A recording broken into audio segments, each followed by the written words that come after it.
All right, we're live, dude.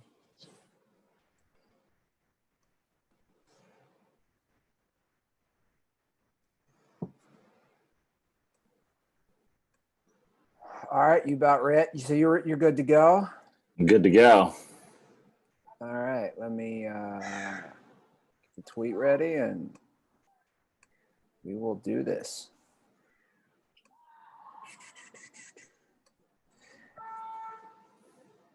All right. Live in 5, 4, 3. Welcome to the Dirty Sports Podcast. I am your host, Andy Ruther, coming to you live from Cincinnati, Ohio, with my co-host, Joey No Chill Praino. Hello, Andy. How you doing, buddy? Good. How are you? I'm good. Have you been hanging out with Corey and Topanga at all this week?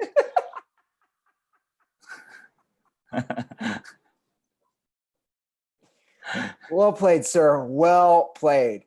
Yeah. You've got the best friend in the Boy Meets World haircut going. You know what? I never thought of that. It's spot on though. Is your new podcast going to be called My So-Called Life? Amazing. Wow, you're really getting me. I do, Praino. My hair right now, I never thought of that. I'm stuck in like the mid to late 90s. Yeah. Longer kind of hair. It's a mess. You look like Jordan Catalano, except wimpier somehow. Have a protein bar, guy. Oh, I have been getting absolutely murdered for my hair. I mean, Yeah. on all fronts. Everybody. Walt every single day. And then when we're in front of people, just berates me. Yeah. Well, Which I think, in fairness to Walt, you remind him of the monkeys from back in the day. yeah. Hey, we're the monkeys.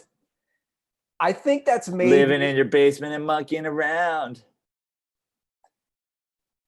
I think that's made me just want to keep it. Everybody making fun of me.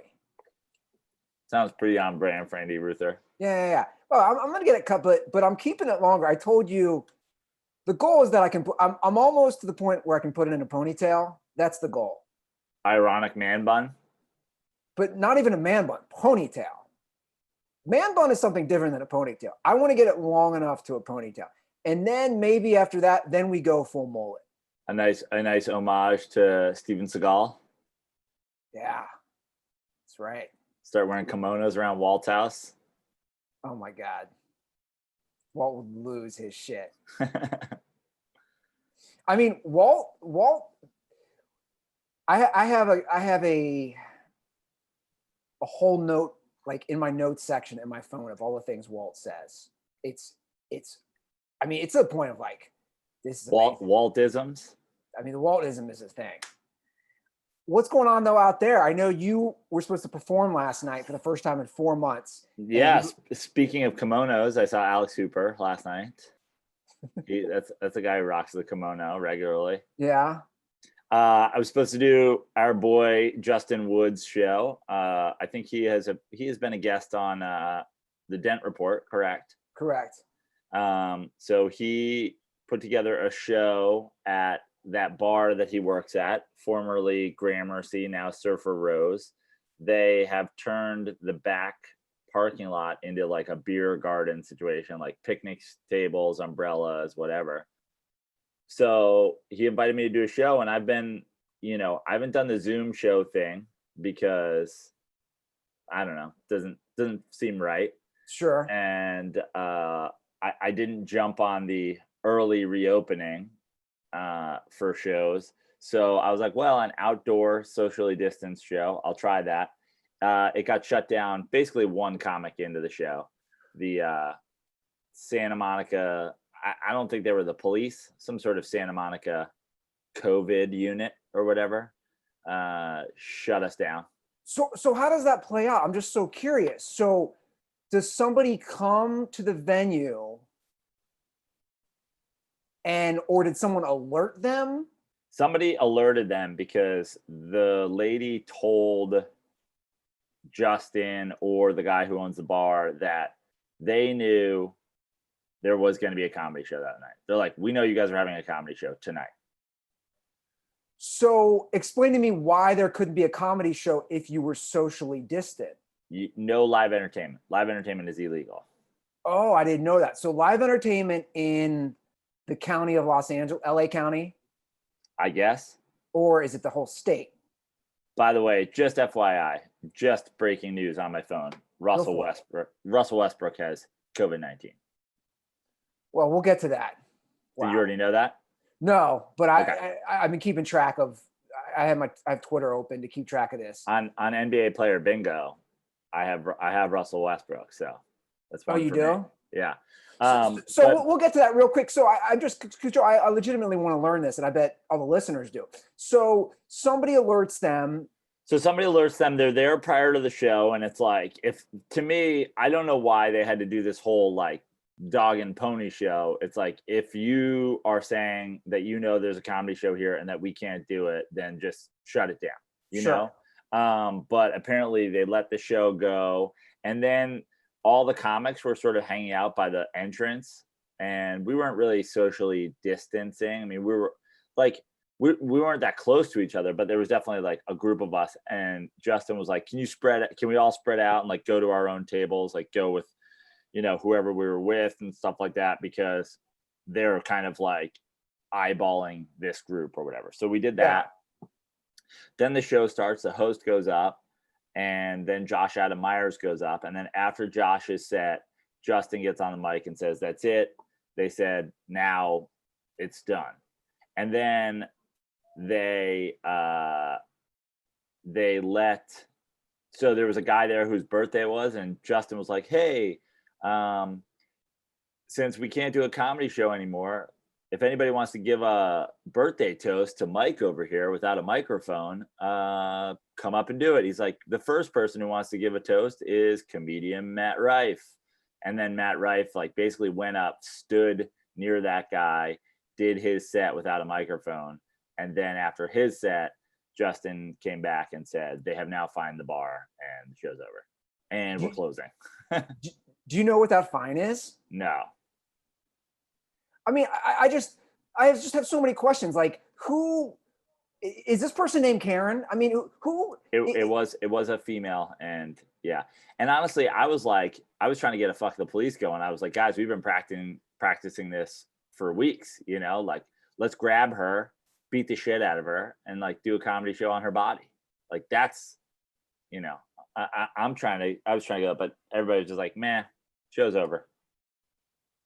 But again, I don't really understand, like, if. Well, it's ridiculous too. Like I was saying, and I was even going to say it in my set, like how ridiculous the rules are. Like, our waiter has a welding mask on to serve us, but then we have to wear our masks until we order food, because then food is some sort of cloaking device for COVID, and then masks are off and free. There's children in a bar. There's people eating and drinking outside on the streets at this point. Like, we've thrown out some rules and some others we haven't. And it was like it was basically 6 picnic tables really spread out. So you were in a group of people that you knew. It actually was lining up to be a pretty great comedy show. But that's my point, is if we're going to be safe, we're going to do precautions, and they're going to shut it down. And there's one jackass who wants to be the quote unquote Karen. My response would be, then where are we at? Like this, where are we at as far as getting anything back to normal if we can't even attempt to follow guidelines? It's weird put on though, some sort of entertainment. It's weird too, because they're doing these like drive-in shows and whatever. And basically everything that was going on at this bar was legal. Like, all the people there were okay to be there, drinking, eating, no masks, no social distance. It's just no one could be entertaining them. It's unbelievable. Yeah. Well, I think that's a good segue into the Russell Westbrook, and we can just jump right into it. That the breaking news is he's tested positive for COVID-19, right? Yep. So that means that he has to sit for 2 weeks? I guess so, which is great because now he'll be good. I mean, 2 weeks from now is the 27th. They're not supposed to start until what? The 31st? The 30th. The 30th. So he'll be back. Well, or is it's like 2 weeks after? I don't know. I don't know how any of these rules go. There's a couple weeks after the diagnosis. Well, look, the technical guidelines, this like the CDC guidelines are if you test positive, you have to self-quarantine for 14 days. You're supposed to. Right. Now, if you look, though, at these different leagues, Joe, and the NFL even released it, a lot of them are saying, well, we're going to keep testing you until you have 2 consecutive negative tests, then you can perform in sports. So I don't know which to me, it's like, well, that's kind of a different rule. So I just, look, I hate to keep doing this, but we're playing with fire here. I just don't know how we make this work right now. I just don't. I go back to, I really have thought a lot about that Sean Doolittle quote from last week. And it's a great quote. Like, we're just not there for sports. And this is coming from a guy who has lost money. You have lost money because of no sports. We have lost sponsors. We have lost endorsement deals. Sports is good for us, not only for the show, for content, but for obviously financial reasons. And this is me saying, I just don't think we're there. I mean, as long as you have that haircut, and as long as that's the state, that's the state of the virus, I don't think we can bring sports back. When you get a haircut because you feel like you're going to have to rejoin society, I think that's when sports can start to happen again. Fair enough, Joe. I like that. Yeah, I mean, I don't know. Like, it just seems like there's so much money that these leagues are worried about leaving on the table, except for baseball. They don't care. They actually lose money playing their sport somehow. That like basketball and football, it's like, well, everybody watched Michael Jordan not let Horace Grant eat. So any form of basketball is going to be like a ratings, storm. So who cares if Russell Westbrook's out? We plug along. The Rockets don't have Russell Westbrook. So what? Okay, well, Russell Westbrook's obviously, a top 10 star in the NBA. So that's our first major star. But I'm just going to pose the question. If LeBron James or Giannis gets COVID in the next 2 weeks, or actually, let's just say when the season starts, what does the NBA do? Do they halt the league? Does it end? Do they lie? I just think that they keep on going, and they're like, it's basically LeBron sprained his whatever. So we're gonna have title contenders like the Bucks or the Lakers not play with their star player. Well, look, we all know that in basketball the star player is more important than anything, but to win a title, you do need all those glue guys and whatever. And there's already teams. Think about it this way: in a shortened return. And, basically what are we talking about?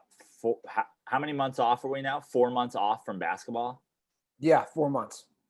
Like, anything is possible. Anything can happen. So, the level playing field is already, like, the Rockets probably felt great about their chances. Just like, 4 months off and our offense is iso ball. We don't have to have any sort of team chemistry. Everybody stand around and watch Harden and Westbrook do their thing. Yeah. We feel pretty good about this. We don't need to worry about team defense. We don't play team defense. Let's go. And now they're without Russell Westbrook. It's like, you can say, oh my God, what if LeBron goes down? Like, in a way, can it be bigger than Russell Westbrook going out? Like, what if the Rockets had taken out the Clippers? What if the Rockets had taken out the Lakers before they got to, I think everybody knows that there's these matchups that we think are going to happen. I think, everybody wants to see the Lakers-Clippers collision course. Lakers are already without Avery Bradley. Like, and now they're without Rajon Rondo, who's going to be out Yeah. 6 to 8 weeks. yeah. Now that's an injury, but it's kind of like, at this point, that's how they're treating the virus. Is it's like, okay, 2 weeks, put him on the 14-day DL with the virus. Sure. I just, again, I don't know. I go back to that Sean Doolittle quote of like, sports in a way are our reward of acting accordingly. Yeah. And from the people of our country to our politicians, from the president to the local mayor to everybody, in my opinion, this has been embarrassing, dude. Like how this whole thing has played out. And it's disheartening. And you see how other countries are back to normal. And I just see, well, we're just moving forward, so to speak. And it's like, guys, why aren't we back to normal, Andy? It's just we're testing too many people. What about the hospitalizations? That's what Joe Schiavelli was on Twitter doing for a month. And now he has suddenly now that hospitals are full in Texas and filling up in Florida, Joe Schiavelli has moved on to the mortality rate. It's like there are so many Joe Schiavellis in the world who just are refusing to refusing to admit that we have handled this so much worse than every other country. Well, look, I don't want to, dunk on Schiavelli. I do. Okay, well, that's fine. But he's a former employee of our show. But look, here's my take on it. I agree that it's been handled so poorly, but it's been handled poorly, like I said, I think from everybody, from the citizens of our country to the politicians to all these flip-flops, even from people in the medical field. I just, like, at this point, I don't even know myself, because I know it's not easy. For the record, I want to say that, even for the politicians, I know it's not easy to decide when to reopen an economy, when to shut it down. And we've seen lots of missteps. And obviously, I've changed my opinion a lot too. And I've gone all over the map. I'm not just going to hold steady on one opinion as this thing plays out. I think that's a segue to college football. I just don't know how they're going to play, Joe. I mean, this notion that they're going to do only in-conference games for the Big Ten, for the Pac-12, it's actually funny. It's so ridiculous. It's now a joke to me. As if Wisconsin can't play Notre Dame in Lambeau, by the way, which is a very close game for both those teams. Was that supposed to happen? Yeah, it was supposed to happen this year. Wow. So they were supposed to play at Lambeau, and obviously Madison's near Green Bay, and Notre Dame's not that far from there either, South Bend. But that it's safer for Wisconsin to, let's say, travel to a Maryland or a Rutgers. There's no rhyme or reason to this. And I just – the only rhyme or reason to it is that basically, there's going to be policies put in place by conferences and say like sure. this is but that's stupid. That's a stupid reason, because the NCAA is the governing body. There should just be stuff put in place for everybody. But then, I guess the other reason is, you don't want, everybody's trying to do this like regional thing. So of course, Notre Dame and, Wisconsin makes sense. But think about the other, out of conference games, you tend to travel a little bit farther. I guess it's just, it doesn't make sense, but at the same time, you're going, oh, okay, we're only going to travel by bus or whatever for games. But then why play one non-conference game and not play any other non-conference games? But and also, I guess the thing is too. But they're not traveling by bus. That's my point. Like, I understand, but my point is, if there's some sort of thought process of like, here's, we're going to keep it very regional, and we're going to stay in conference games, and basically at the end of the season, at least we'll have a conference champion. We'll have accomplished something. Sure. As opposed to, we can't have a playoff this year, so let's just play a bunch of games, and like, what's the point? Well, I don't think the season's going to happen. You now have the Ivy League's not playing. You're Lehigh alumni, right? You're an alumni from Lehigh. The Patriot League has announced they're not playing. Now, those are two small leagues, but you look like a lot of these. Ironic, too, for a league named the Patriot League not to be playing. I think we all know that if you're a real patriot in this country, you believe this is all a hoax, and you should definitely not have to wear a mask in Costco. Well, look. At least according to people who have the word patriot or the American flag in their Twitter handle. Those are all bots. The amount of bots are out of control. I don't see how a college football season happens. Because I don't know how any of this stuff happens, but they're going to try for money purposes until they absolutely can't. I don't think they will. Correction, they will try. You're right there, but I want to double back to what I've been saying. Week 1 NFL, yay or nay? On schedule? Yeah. No. Does basketball start July 31st or July 30th? Yes.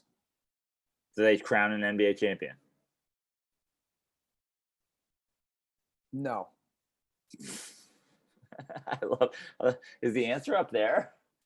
You're like, no. Okay. As we're going through this, back to college football, though. I want to go back to what I've continued to say. These universities need these players more than ever. The NCAA needs college football more than ever. Now is the time. And I know it's not easy to just give up your season, but it's not happening anyway. Now is the time, college football players. This is the opportunity to literally end the NCAA if you don't play. End it. Just not playing one season. These billion-dollar deals. And the NCAA. Andy, welcome. The water's warm. Come on. I've been saying this for years. What have you been saying? That the NCAA is a sham that should be lit on fire and burned down forever. Well, so have I, Joe. It's not like I haven't said that. No, you and so many other people are like, it's just giving, why aren't we paying these guys? Pay them their money. But it's like, no, the whole thing is nonsense. Do you think the NCAA would basically change forever if there's no even if the players don't themselves revolt and not play? Everything I'm reading financially, if you take away one season. But again, this is why the NCAA is a complete sham, is because now we're just talking about football. Like everything else is canceled and some football seasons are canceled. Like no one's playing, there's not going to be a cross country season. So we're basically admitting that the only thing we care about is football. Sure. Like it's just proof that the NCAA is built around, 20 to 35 college basketball and college football programs that fill all the coffers with money, and everybody else can fuck off. And that's why the whole thing has been a sham the entire time. It's like, this doesn't have anything to do with student athletes. This has to do with you guys making a professional league out of college basketball and football players and using some money to like throw a bunch of other teams a bone. Yeah. Well, it's not just the NCAA. Again, from a financial perspective, these universities need those 60, 70, 80, 90, some words, 100,000 fans in those stands to fund not just other athletic programs at their university, but fund buildings, right? Fund research. Yeah, because they're terrible schools for the most part. Sure, you got your Dukes and your North Carolinas and whatever, but look, Dartmouth doesn't need a football team. Tennessee does. Yeah. Lehigh doesn't need football this year. Sure. Alabama is football. That's sure. it. Alabama is not a university without football. No. I always go back to the great Pete Sestaro story when he was like looking at colleges. He was like talking to Alabama on a college night. He's like, "What are your SAT requirements?" They're like, "We don't have any." Read it. Like, yeah. They're like, just even being able to form that sentence and ask it, you have qualified. You have passed your English SAT requirements for Alabama. I feel like Alabama's requirements to get in are, can you read the menu at Waffle House? Yeah. If With you can help. do that. With help. Can you place an order at Waffle House? And the guy's like, well, I can't read the menu, but I memorized what I like. And they're like, good enough for us. Okay, Now, so now run a 40-yard dash. Now let me pose the same question to you, Joe. Does college football happen? I still think like there's a chance that SEC conference play happens. Because what else do they have? I know, but just again, the numbers. I mean, let's look right now in our country. Who's getting hit the hardest by the COVID numbers? It's the Southeast, which is the SEC conference. Wild. And that's what are the chances? Like, why? I thought it was the Heat was gonna. I thought the Heat was gonna get rid of it. But it's also California and Arizona. Yeah. Pac-12 country. So you have two major regions just getting destroyed. And I do not see it happening. I just don't know how college football. Now the NFL is different. Baseball, basketball is a little different because they're professional, right? Like we're talking about professionalism versus quote unquote amateurs. And 30 teams versus 100 teams. And then like, I agree with you. But what about the other sports? Do you think they finished? Listen, the Southeast still hasn't closed down. It's raging in the Southeast because they're like, it ain't real. Waffle House should be open. I'm going. So the idea that Dabo Sweeney with his Football Lives Matter t-shirt and, the guys in the SEC insist on having a football season and boosters approve it. And, the chances of it not happening are because the players don't show up. I think there'll be enough public outrage too, though. Maybe not from those regions where those teams play, but we're in mid-July, Joe. I mean, the season's right around the corner, right? For all these leagues. I mean, the NFL, if we want to pivot to that discussion, the NFL still doesn't even know when players are supposedly going to report. I think the tentative date is July 28th. The NFL Players Association and the NFL are currently negotiating. But even all that stuff's in the air. They're still debating how many preseason games they want to do, how they want to handle testing. I mean, the NFL is another league that's so out of touch by saying they're going to ban jersey swapping after these guys have tackled each other for 3.5 hours during a game. Yeah. What are we talking about here? Yeah. When JJ Watt has one of his, WWE style broken noses where some guy, cuts him with a razor blade on the sideline so he can get a photograph for his wall. And then he bleeds all over an offensive tackle. They can't trade jerseys after it. That would be ridiculous. But this is our starting point, right? Like these are the early rules / guidelines the NFL is setting. We're already laughing. How are they going to be able to formulate a consistent, agreeable system? If the guy JJ Watt wants to swap his jersey with orders chicken wings, now it's a restaurant. So now now you guys can swap jerseys. Oh, that's how it works? Yeah, that's how it works. Gotcha. Sorry. We don't do cocktails to go. We do cocktails with food to go. Well, teams are already starting to limit seating. And I feel like this isn't making as big a news as it should. So, and there could be more. The three that I saw and then I put on the rundown, Joe, the Jags, Ravens, and Chiefs have all said if there are fans allowed. Did the Jags need to limit seating? No. But the Ravens and Chiefs have great fan bases. Yeah. The Ravens have gone as far as saying we're only going to limit 14,000 fans. And that place seats about 70. The leftover Ravens fans should fill some of the seats at the Jags stadium with the three guys who tweet Duval every day.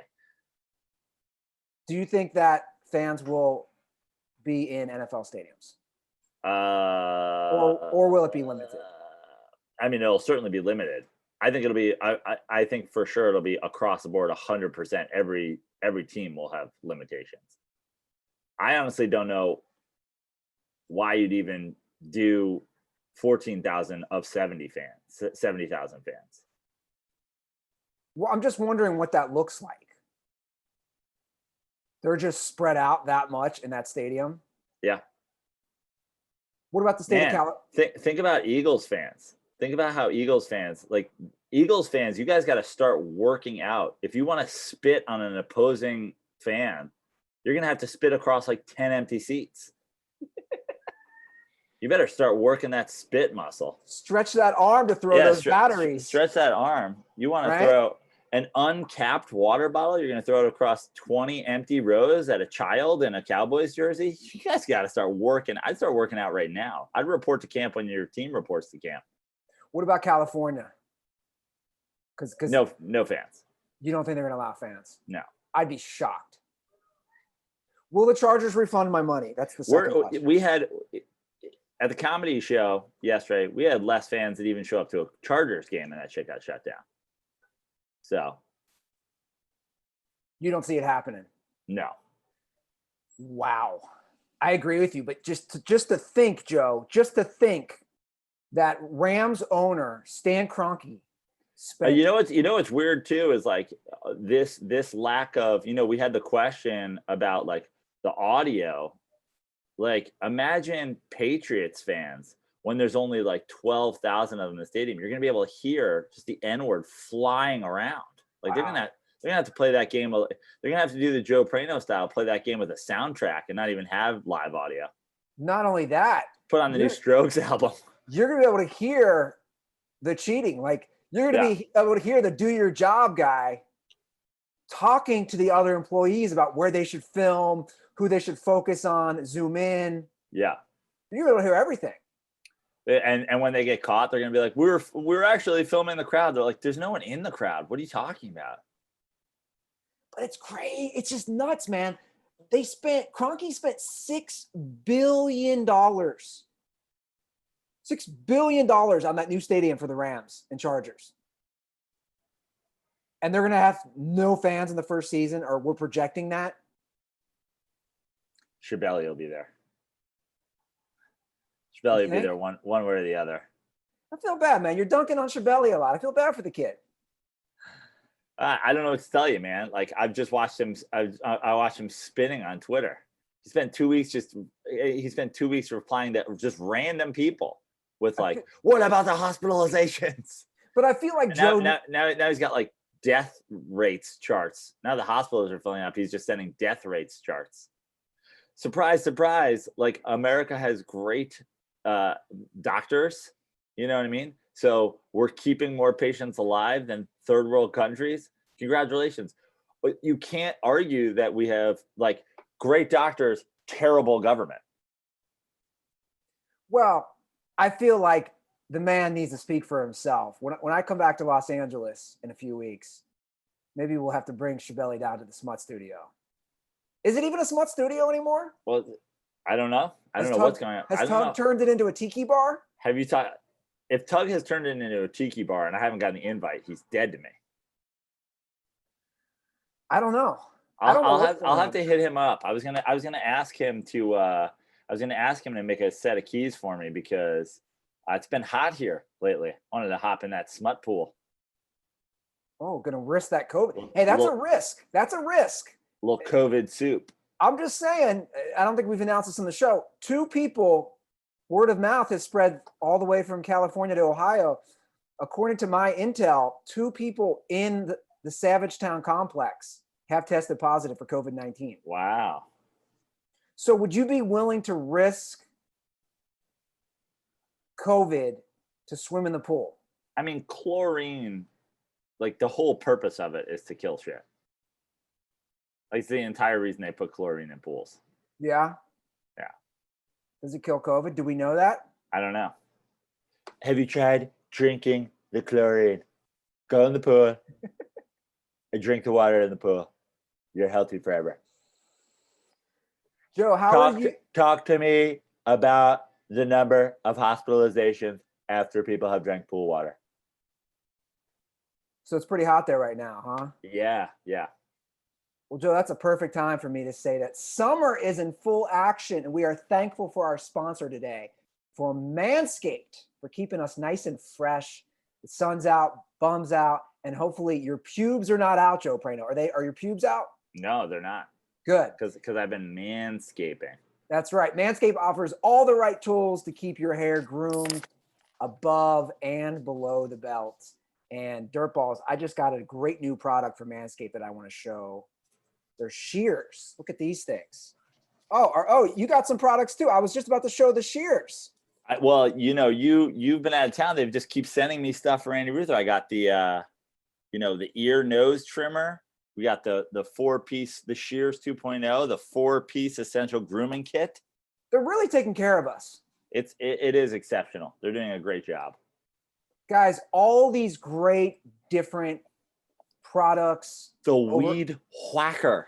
The Weed Whacker. And my favorite, of course, the Lawnmower 3.0, which is the water-resistant cordless body trimmer. And it will keep every part of your body looking fresh, from your pubes to your stomach to your back. Guys, get 20% off and free shipping right now with the code DIRTY at manscaped.com. Do yourself a favor and always use the right tools for the job. Get 20% off and free shipping with the code DIRTY at manscaped.com. That's 20% off with free shipping at manscaped.com and use code DIRTY. Summer is here. It's time to manscape. Have a summer. Are you getting out at all in the ocean? Are you swimming? Are you surfing at all? I have not. I missed last week when there were some waves for a variety of reasons, and then now the waves have died down. I'll probably get out there in the next couple of days just to paddle around, waves or not. But I have not been in the ocean in a couple of weeks. You want me to pop into YouTube comments mid-show to get some questions? Sure, why not? Well, first of all, speaking of getting dunked on, I am absolutely getting dunked on for my hair. Yeah. So everything you made fun of me, everybody is basically piggybacking. And I just want to shout out all the dirtballs for shitting on me. Oh, here's a great question. Shout out to a throwback from the past. Good to see her in the YouTube comments. Diane the Fan, Joe. Wow. I think this is a good question. Even if you stagger seats, how do people stay apart for the food bathroom line? Great question. Again, it's one of those, it's kind of, well, you know how they do it is they put little marks on the floor that people completely ignore. And they go, hey, well, what are we going to do? We did it. We'll put little marks on the floor. Like I was at the airport and like the security line had marks on the floor so people could stay 6 feet apart. No one did it. Yeah. And I'm not trying to be, I'm not trying to go full Karen on people, but I was like giving people a little looks like, hey guy, back up. I know, right? Yeah. I think my favorite of all this that I've seen so far is how the churches are handling it. Right. So my mom's 70th birthday was last week, and a lot of people had masses set up in my mom's honor. So I went a bunch last week with my family, and you have to love the hypocrisy of all the churches are socially distanced, every other pew, right, Joe? Mm-hmm. And there's no shaking of the hands at the peace sign. Everybody has to wear a mask now in Ohio. And there's no priests manhandling small bits of bread that they then place in your mouth. Old decrepit. No, that's what I'm getting to. So they're doing all that, and then the Eucharist is still a priest dipping his hand in the communion and handing it to you. And I'm like, wait a second. Everything was cool up until this. They've done a great job. And now this old priest is handing old dirty crackers basically to 100 people in church. I'm going to let you do the dunking on church this time because, once I get started, I won't stop. We don't need 2 hours on how this is not even in the top 1,000 hypocrisies from organized religion. Oh, you don't think the Catholic Church should have got $1.4 billion in PPP loans? $1 billion that they never paid taxes on in the first place, which they will use to relocate sex criminals. Yeah. No, I know. Yeah. I don't know. Look, just because I go to church sometimes with my dad and help him doesn't mean I support it, guys. But at least I know it's all bullshit. Unlike some of these virtue signalers out there. Which is a good segue to discuss Woj getting into some beefs with United States senators, Joe Praino. Now, Tug sent us this, and I immediately looked it up, and my response was, I appreciate his brevity. Did I miss something, or basically is the story that he simply replied, fuck you to somebody? Fuck off. Fuck off. Yeah, so this Missouri senator, who I would argue, take the politics out of it, guys. Just look at him from a purely aesthetic view. Has one of the most punchable faces, at least his Twitter profile pic, of any I've ever seen. Well, just, I love Woj and all that he does for the NBA and, breaking news early. And he's certainly a great reporter. I listen to his podcast from time to time when he has a guest on. I like. Pretty punchable face himself. Oh, you think Woj has a punchable face too? Yeah. I think this guy, his name's Josh Hawley, the senator from Missouri. I think he has a much, much more punchable face. So what happened was he apparently sent a letter to Adam Silver about what he deemed the hypocrisy of the NBA standing up for social justice issues. And I'll just read his initial tweet, which was Friday. He said, if the NBA is going to put social cause statements on uniforms, why not support our troops or back the blue? Or given how much money the NBA makes in China, how about free Hong Kong? Today I wrote to Adam Silver for ask for answers. Now you must have loved this. Why would I have loved this? This is sort of out of that Andy Ruther hypocrisy playbook these days. Well, this guy's a hypocrite too. They're all hypocrites. Right. So, no, here's my take. Everyone involved is a hypocrite. I'm going to be consistent across the board. So, see, I think this guy's if this guy wanted to make some hypocrisy statement, he should have just stuck to the free Hong Kong thing. I agree. What do police murdering at a abnormally high rate the subsection of the population that makes up the majority of the NBA have to do with anything? Well, that's a bad take right there. Well, and that's what I was trying to get to. I don't know why he's bringing in, and I want to vomit when I see the support our troops. The support our troops is the most played out, manipulated, fake patriotic bullshit. Who doesn't support the troops? Like who doesn't support people who fucking risk their lives? You don't support the troops? You don't support people. I mean, again, it's a bad take, Joe. Is there? Is it? You have to. The first thing. Look, I'm not saying there's a lot of minutia to on a case by case basis, but this goes back to the exact same thing that I said about cops back in the day. Now, if you're in a terrible situation in life and the military and the military loves to do this too, they love to take advantage of people that think like this is their opportunity. They kind of con people into joining the military because they're like, well, we'll pay for college, we'll do this. A lot of people join the military because they're like, I don't know what else to do. That's a whole other thing. But there is no draft. So first things first, and I understand that a lot of these kids that there's not an intelligence level bar, and a lot of these kids are kids, literal teenagers.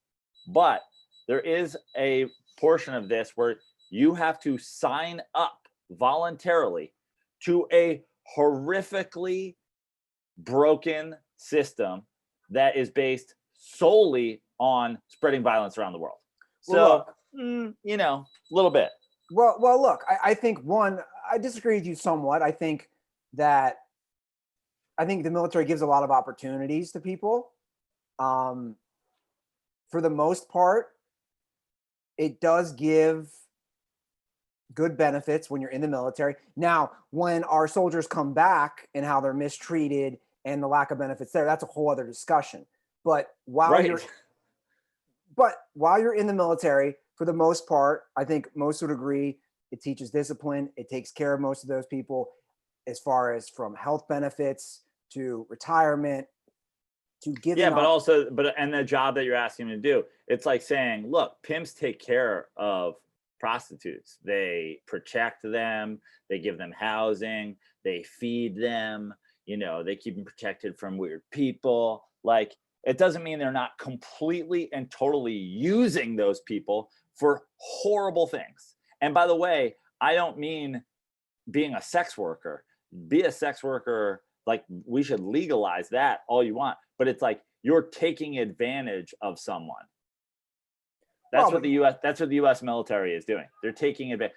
Our boy, whose name shall not be named, who, by the way, I don't know if he listens to the show or not, but our boy, who we all know who we're talking about, who joined the Air Force or whatever he joined, and is currently sending other dirtballs, $2,000 a weekend to bet on the UFC, but will not pay me my $100 he fairly lost in a bet. Because honestly, am I surprised that he's a military member and has absolutely no honor? No, I'm not. But also, this is a kid who tweeted us 1,000 times in his life, never once spelled any single word correctly. It was known for shitting in socks and throwing it at people. He's now getting paid and housed to protect our country. That is who the military feeds on. Well, you also have people who shit in socks and have no other career, because shitting in a sock is not an actual career. He was like, well, I guess it's the military for me. Well, look, I'm not defending he who shall not be named, but obviously I also have 3 members of my family who did military service, and they were also all educated. Bring them on. Let's talk about it. What was the end game here? Get a fucking medal? I just think you're anti everything. Yeah, I'm anti-violence war machines. But that's call me old-fashioned pacifist. But that's almost a whole other discussion, because I'm anti-global military presence as well, and I'm anti. And don't sign up for it, and you didn't. Wars. And you didn't sign up for it, but you can't do it unless you have people that are volunteering to do it. All right. Well, look, we could go down this discussion, and I think it is actually an interesting discussion forever. But let's get back to the topic at hand. Again, it goes back to the same thing that we talked about for like when we were having the whole, police brutality discussion and the whatever. It's like, of course there are good cops, but within those good cops, they had to sign up for something that is inherently corrupt, mismanaged, violent, racist. You could be good, but you still signed up for that. Well, look, you can also support something without supporting maybe some of the actual policies, if that makes sense. Like you can go ahead. So then just to be clear on this show, no more like coming at LeBron. Like, LeBron James appreciates that China supports the NBA. He just doesn't have to take them to task for the horrible, violent, terrible things they do to people. No, my problem with somebody like LeBron and people who want to virtue signal is, once you virtue signal, it's really tough to not be called out on hypocrisy. That's exactly. That's kind of my stance. Exactly. So and that's my stance too. Is like, if we're gonna say the military industrial complex is, the number one thing that's wrong with the world, and certainly our country, then, if you sign up to be a part of that, I don't really support you. Well, I think a lot of those people aren't educated enough. Well, there you go. And that goes back to literally what I said, as, you can take certain things out of the situation because they're taking advantage of people who don't know any better. Poor minorities. Exactly. Yeah. And that's a whole other thing. I agree. And I'm not disagreeing. And that's why I don't support anybody more than the people who go into it voluntarily and then come out of it and go, we need to talk about how this is horseshit. But again, to get back to kind of what we're discussing as far as Woj versus the senator, I think that it was interesting how it played out, because Woj, it leaks that he said fuck off.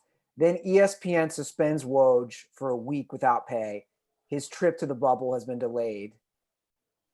And look, I think ESPN had to do what they had to do, right? Like, as far as they were not put. So in a way, I'm defending ESPN because they were not put in the best situation. I also just think like this is the nerdiest. Like, not that I agree. By the way, not that I agree. I don't think Woj should have been suspended, for the record.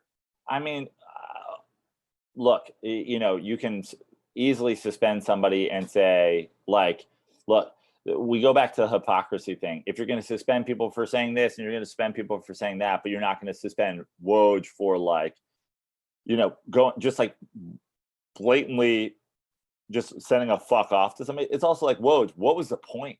What was your point? Like, you knew this was going to leak. Like, what was your point here? Yeah. Well, again, it wasn't a smart move, and obviously he issued an apology. Woj should have done a podcast and undressed this guy for 30 minutes. Like, I agree. To me, saying it and then letting it fly, it just seems like kind of a, like, what did it really solve or prove? Like, I feel like it was almost for Woj to prove like he swears. Yeah. That was pretty shocking. I mean, don't get me wrong. I obviously I am of the opinion that you should be able to tell anybody to fuck off, and that's your God-given right. Yeah. Or your, whoever given right, DeGrom given right. But it's like it was kind of reckless. Well, the whole situation just was handled poorly on all sides. And again, I hate, we keep using the term virtue signaling, but to me, and also, like, what is Woj being suspended mean? Like, where's Woj go?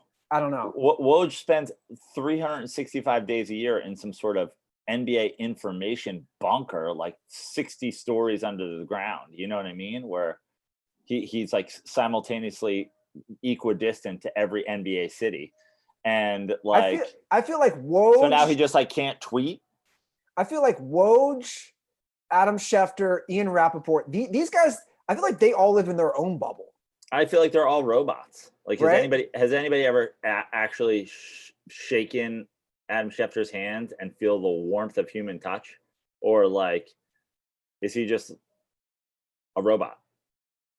Like, let me ask you this. Would you be surprised if it came out that Adam Schefter was AI this whole time? No.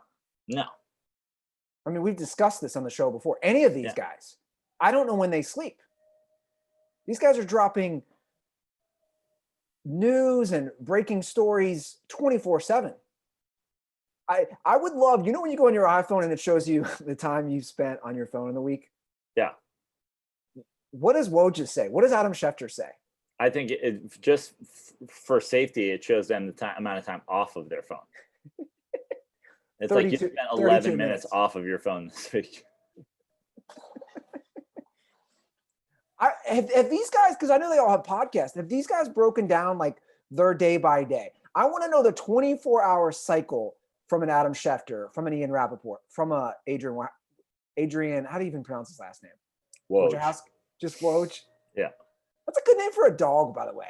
Woj. Come here, Woj. Oh, Wojie. Every time he takes a shit, you're like, Woj bomb. Dropping another Woj bomb. Classic Woj, dropping another bomb. His collar, the tag on his collar, just in case he ever gets lost, just says "fuck off." Hey, let's see who owns you. It's like fuck off. Oh, it's Woj. I keep telling my dad we got to get him a dog. That'd be a great name for a little cute little dog for Walt. Woj. Yeah.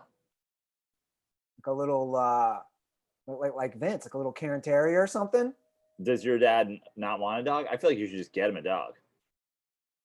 Well, I mean, he just says these ridiculous things. He goes, I'd love them if they didn't eat and shit. And I go, you do that too. That's what humans do as well. Yeah. Like you can't just toss out these ridiculous claims, because that's like the MO for my dad. But you guys had a dog growing up. Yeah, Sammy. Your dad. I'm sure your dad did did all the work early on for Sammy. Like he took Sammy for walks and like did the whole thing. You know what? Trained him. I don't know though, because Was one of your brothers old enough? yeah, because when we got him, it was probably around 1986, and at that point, my brothers would have been like, my two oldest brothers would have been like 11 and 13. Yeah. Oh no, but I'm not for sure he helped. Brad just walking Sammy down the street, left, left, left, right, left. Oh my God, it's funny you say that. He literally would do that. Yeah. So Brad used to take Sammy on runs. Poor Sammy. Like he used to like put like a rucksack when he was like 14 or 15. He was already so brainwashed for the military stuff. He would like run with my dog up and down the street. Yeah. Like a lunatic. Every once in a while, he'd make you come out of the house in like, a turban and be like, sick brown people. Do you know Brad used to work out so much? He had a bench press in our room growing up. Mm-hmm. Sorry, my Alexa, stop. He had this pair of shorts that he worked out so much, and they split in the seams where the ass is.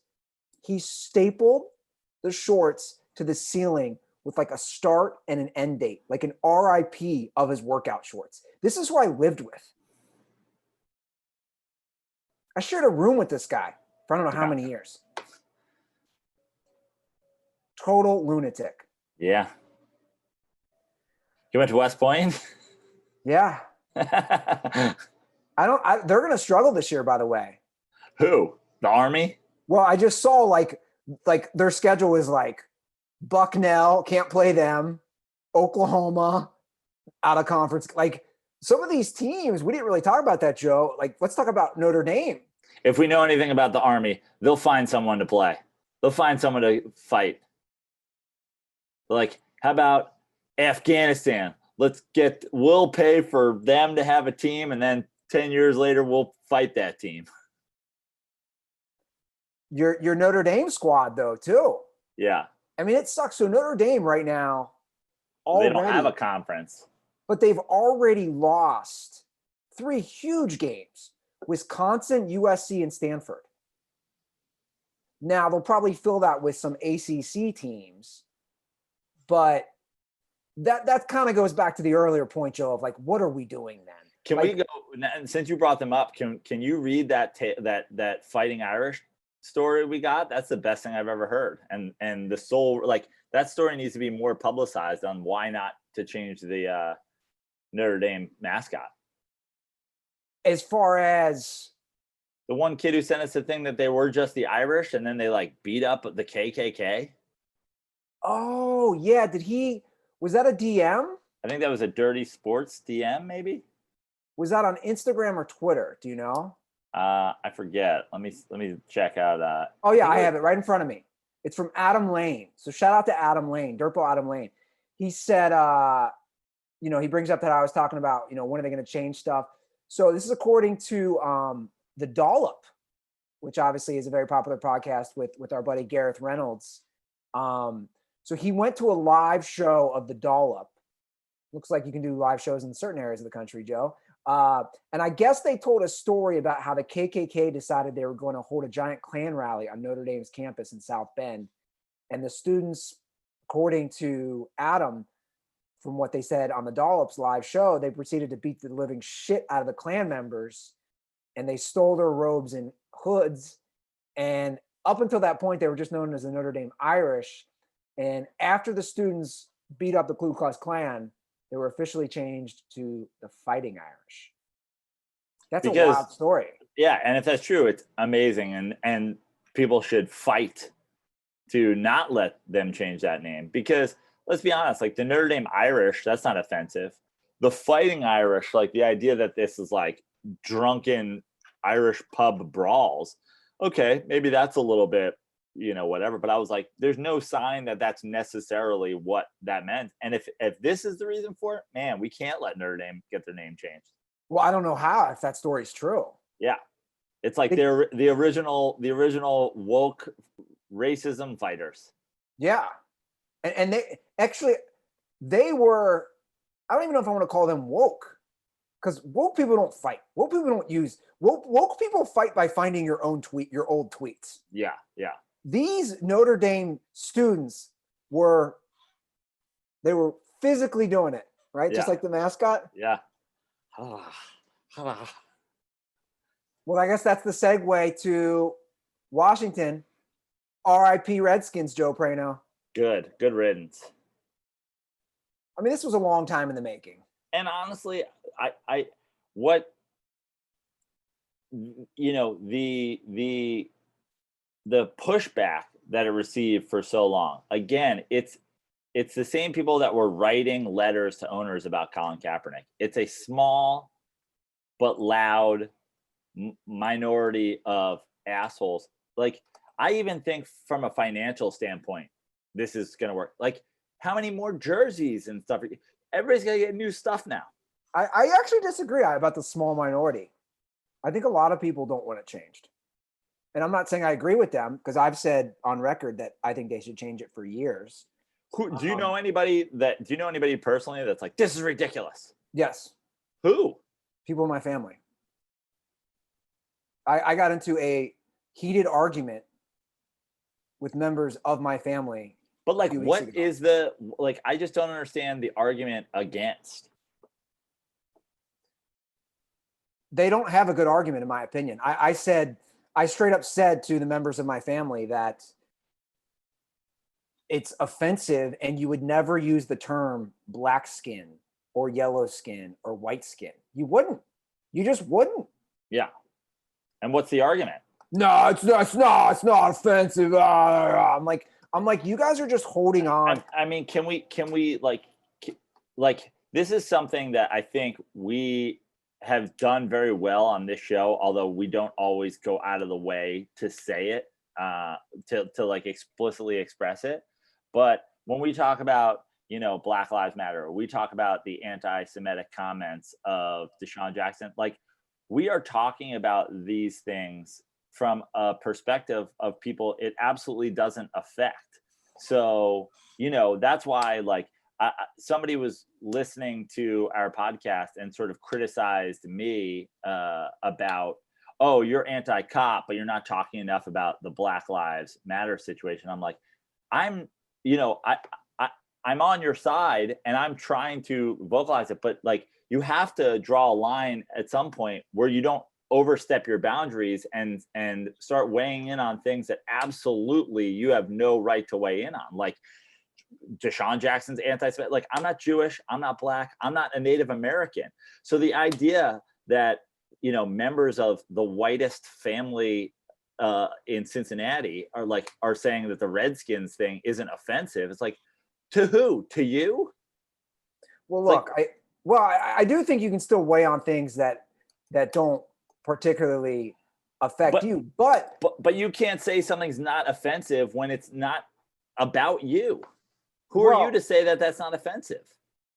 Well, there are certain truths or certain universal. It's literally in, like, if you go to the Wikipedia page, they reference 3 dictionaries that refer to it as a slur. Like, it is what it is. Well, look, that conversation that we had then turned into where does it end, which is what a lot of people say. And you and I have actually, you know, I thought we did a good job a few episodes discussing that, right? I was playing devil's advocate. Yeah, let's start with the things defined as slurs, and then we'll double back if we need to, you know, if there's a question about it, then we can put it to a student vote or whatever at schools, or a team vote, or what. I think that's the fear. And that was the main kind of cog of our discussion that I had with my family is the fear is, where does it end? And I do understand that perspective, which I've said. I do understand the where does it end. There was a Washington Post editorial that was just published today saying they need to get rid of the Texas Rangers because the Rangers have white supremacist roots. So the question of where does it end, I do understand. But the question of where does it end is answered simply by, you don't cave to a vocal minority. You cave to some, again, like I said, we've been talking about the Redskins name for 30 Years. We've been talking about the Texas Rangers name for 11 minutes. Like, it's very obvious. And also, like, the where does it end thing is like a staple for the people that just like don't want change in anything. Where does it end? We let black people use our water fountains, then what? Dogs can use our water fountains? And you're like, whoa. Well, look, I do understand that I agree that the where does it end gets exploited. I agree. Just as the question, though, from that side, they exploit things. Like I'm saying, we're officially going to change the name of Washington's team, Joe. And within that same day, somebody's writing an editorial about the Texas Rangers. It's right. like, that's my point of, guys, one thing at a time. While I agree with you, I don't think, and we've already said this, right? I don't think most people have the common sense. But it's the same thing. But again, it's the common sense thing. Is like, you can write about it all you want, and one person can say all they want, but just like, oh, we're gonna let gays get married. What next? I'm gonna be able to marry my parakeet. It's like, no. And honestly, like, it's ridiculous. Like, it'd be so ridiculous for that to be something that you say. You know what I mean? Well, why don't we change the Yankees? That's offensive to some Southern people. It's like, no, like, we're going to handle everything on just like a reasonable case by case basis. Let's start with things defined as slurs that we've been talking about for 30 years. But you're using, and again, I agree with you here, but you just used the word reasonable. And my argument on both ends, and I think you'll probably agree with me, right, Joe? On the far right and on the far left, neither of those people are reasonable. Correct? So that's where you try to find that happy medium, which I don't think is easy, because we can't find reasonable people. Okay, but here's the, like, again. But I'm all for trying. Hold on, a case by case basis, Andy. Both of us don't consider ourselves left or right in either matter. I would say, like, on the grand scale of things, like, we both consider ourselves, like, in the middle. We both consider ourselves reasonable people. Do you think that they should change the Redskins name? Yes. So do I. Do you think that they should change the Notre Dame Fighting Irish name? No. Neither do I. See, reasonable people. It's not that hard. Where does it end? It's like, it ends with reason. But again, I think you and I, and not to like pat ourselves in the back, I think we are more in the minority of the country as far as reasonable people. But again, we disagree on a lot of things. True. You know what I mean? But when it comes to this kind of thing, it's like, this isn't a question of like minutia. Like, yeah. Where does it end? It ends with reasonable people. Yeah. Well, I hope we can find some sort of common ground. And maybe I'm naive. I think we will. I was actually texting with some people today about that, because somebody I was texting with today was doing the same thing. Where does it end? And I said, look, man, I said, to me, it goes back also on all these names, because then he brought up the Indians, the Cleveland Indians. And I said, look, I don't use that term. I don't ever use the term Indians, to be honest. No one does anymore. And it's antiquated by at least a decade. And I haven't for a decade. And I told him, I said, it's not because I'm woke, and it's not because I'm virtue signaling. It's because it's incorrect. Factually incorrect, yeah. It's factually incorrect. Christopher Columbus and all those people who traveled across the Atlantic thought they were in India, and they weren't. And the Native Americans, because that's what they are, and that's what they should be called, the Native Americans were the people that they first met. And obviously there's a whole history with that as far as killing and genocide and all those things. I don't want to get into that, but my point is, they weren't Indians. It was factually incorrect. So I don't use that term. It's not about me being woke. Now, does that mean that the Cleveland Indians should change their name? I don't know. To be honest, I'm good either way, but I think a lot of people are going to do the same thing. They can't change the name, or they have to change the name. Like, I don't know. Like, where do you stand on that one? Well, I stand on that one of, they are, They've already done it. You know what I mean? It's like, oh, there's a C and an I on the hat now that they've replaced the grossly offensive bright red propaganda cartoon of a toothy Native American with a feather in his hat, like which was racist. Yeah, they've already admitted the whole thing is. It's like, guys, why stop there? Just like it doesn't matter. Like, no one cares, and honestly, that your fans caring, sorry, like, yeah, change the Indians' name. And I would have no problem with that. Great, then the reasonable people win again. Well, the Braves are not going to change their name. Because when has the term brave ever been a slur? So now you're saying that, like, the Native Americans that you have named your thing after were brave? Okay, this isn't offensive. Alexa, stop. What is going on with Alexa? Alexa wants her she wants her 2 cents in this. Yeah, she has really weighed in on this name change situation. So there we go, Andy. We're 2 for 2 with reasonable. So you got any other ones that we should make the reasonable person vote on? It's like a nuclear sub. We need to both turn the key. We have already turned the key. The Redskins are gone. The Indians are gone. The Braves stay. The Seminoles stay. It's a tribe. What else we got? The Chiefs. We already said we're changing it to a white guy mowing the lawn. Hey, good to see you, Chief.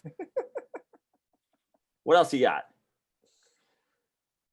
I don't know off the top of my head. The Fighting Irish stay. And by the way, since we've had this conversation, you remember we were talking about the public schools we should have gone to and their names. The public school I should have gone to was the Indians. All of my siblings went there. They're changing the name. Oh, they are? Yep. Since last week, they decided to change the name. Surprise, surprise. Mikey, very upset about it. We're talking about reasonable people here. You would call your brother not reasonable? I would call my brother not reasonable. Although he's also, like, mostly joking. Yeah. Did he play sports in high school? Yeah, he played football. He was the manager of the basketball team. And I think I think they might have, like, let him enter a game at one point. And then he was on the baseball team, but I don't think he played a ton. He'll have to weigh in. But he was quite a football player. He played football in college for a season. So he didn't have that trajectory of who was it? Was it Scottie Pippen, who started out as the basketball manager? Yeah. That to me is still my favorite. That's still my favorite thing that I learned during the Last Dance, which I felt was very underappreciated. That Scottie Pippen didn't even qualify for a scholarship and started out as the basketball manager and turned into one of the greatest players of all time. Yeah. And went on to be, at one point at least, the second best player in the NBA, or the best all-around player in the NBA, if you're basing this on Phil Jackson, his coach. Well, on that note, let's get to some dirtball questions. Let's do it. Shout out to all the dirtballs who've sent us DMs in our Instagram, Twitter at The Dirty Sports, or shout out to today's question, just one question from today, from Hugh Kinsey, who sent a Venmo donation. Thank you, Hugh. And he asked this: if Brady can't play, whether it's COVID or hit by a bus, etc., or if he goes down early, he's saying weeks 1 or 2, where do the Bucs wind up with Blaine Gabbert? Do they ride Gabbert to a 6-10? Do they make a trade, or do they tank for draft picks? They probably. I mean, no, they don't ride him to 6-10. They'll be bad. They'd be bad with Blaine Gabbert. I mean, they have weapons offensively. Yeah, I mean, if Brady's down, I feel like they would make a trade. But, like, you also have Brady there, signed for a year. I don't know. They'd wish they had Jameis. Yeah. Who knows, though? Like, if you're Bruce Arians, maybe you're like, no, I'll make Blaine Gabbert Carson Palmer or whatever. But I don't think they'd be good. I think 6-10 is accurate, or you don't think that's accurate? No, I'd go 5-11. Okay, so one game. Yeah, 5-11. But, I mean, yeah, I don't think they win 6 games. Okay, I'm going to ask you this question now that we're discussing Tom Brady. Does Brady throw for 30 touchdowns this year? Yeah, probably. But that's a good over under. I think that's it. I think it is too. I think he does as well. Yeah. I think that they're, Bruce Arians still is a throw it style offense. So does he throw for 4,500 yards? No way.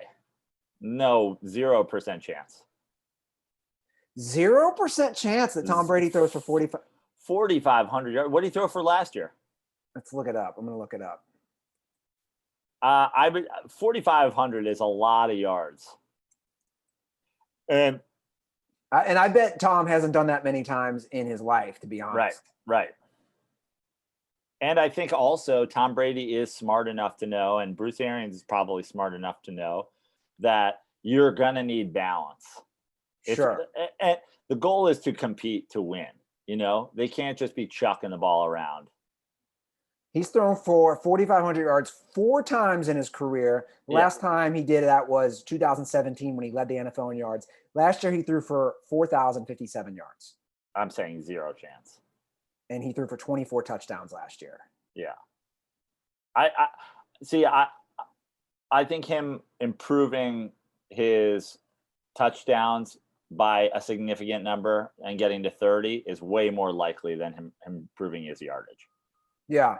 I just think Tom Brady's smart enough to know that that's not the strategy. And I know that their run game sucks, and I know that they're going to have to throw the ball, but you need balance. And I think Tom Brady's goal is to win another championship before he retires or be competitive. I don't think he's going down there to stockpile career stats.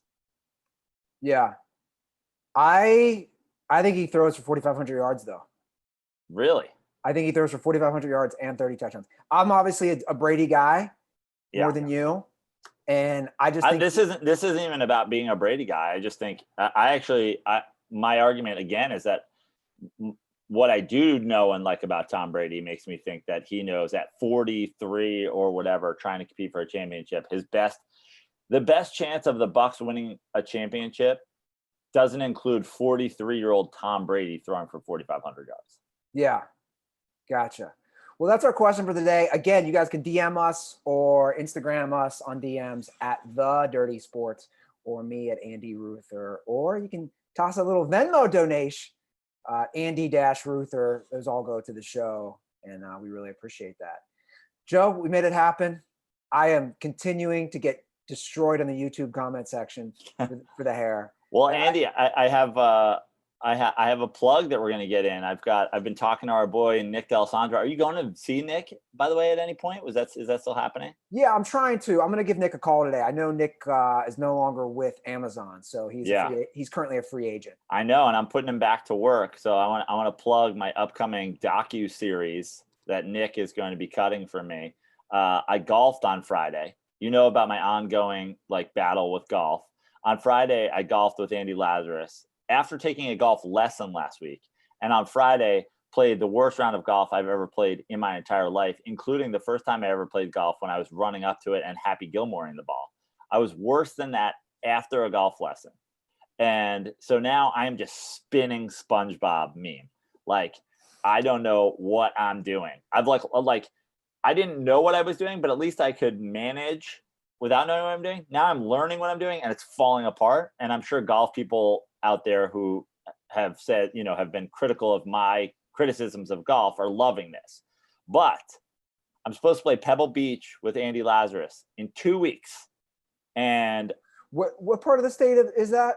It's up in Carmel, that Big Sur, north of Big Sur. I think it's Carmel area. The number 1 rated golf course in the country.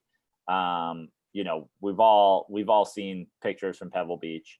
Gorgeous. And it's gorgeous. And I played so bad on Friday that I actually told Laz, I don't think I want to go anymore. I don't want my experience there, my first time playing, one of the world's greatest golf courses, to be what it was on Friday, me throwing clubs into the woods, me destroying a golf cart in anger. I'm out. And he's like, really? You're out? And then I realized I have an even better plan. Instead of being out, whether I'm bad or good, it's going to be content. So starting today, I am announcing Nick D'Alessandro and I are working on a project in the vein of an HBO Sports 24/7 called 2 Weeks to Pebble. The 2-week process of Joe Praino trying to get his golf game to the point where he doesn't throw himself off the cliffs at Pebble Beach into the rocky ocean, Pacific Ocean below. So you'll be documenting and filming the whole thing. Yeah. So Nice. so follow me on Instagram at Joe Praino and on Twitter at Fix Your Life, and look out for the hashtag 2 Weeks to Pebble.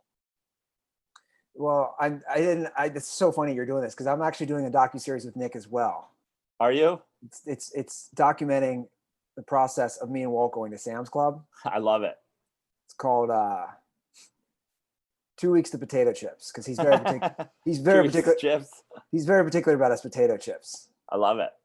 Well, that's Dueling great. docuseries. Yeah, that's great. I know. I got to give Nick a call today. Like I said, he's a free agent right now, and who knows? At first, I thought you were going to drop a Praino bomb on me and be like, "Hey, Ruther, I don't know if you know this, but Nick is back on your couch, even though you're not here." No, I wish. I talked to Nick about his return, but it sounds like he's going to be there for a little while till all the virus stuff is sorted. So I'm going to put him back to work. But I am going to put out the call to our, the Bo Blahas and the Matt Boonstras of the world, our golfing dirt balls. If anybody has a connection to anybody in golf that can help me in the 2 weeks to Pebble, I'm going to be talking for sure to Matt Janella of the Golf Channel, who I'm friends with. I'm going to set up a call with him today. Talk to our boy Pete Sestaro, fantastic golfer and friend of the show. I'm going to talk to a lot of golf people. So if you have a connection to any golf person who you think will have good advice via a Zoom call, tweet me, DM me. 2 weeks. I've got 2 weeks from today, Andy. All right. Well, good luck, my friend. Guys, that is the show. Thank you for all the support. Drop an iTunes review if you want to help support in another effort. Leave that Twitter or Instagram handle and get you a follow back. Okay, Dirtballs, that's our show. Much love, much thanks. We'll see you in a few days. And as always, stay dirty.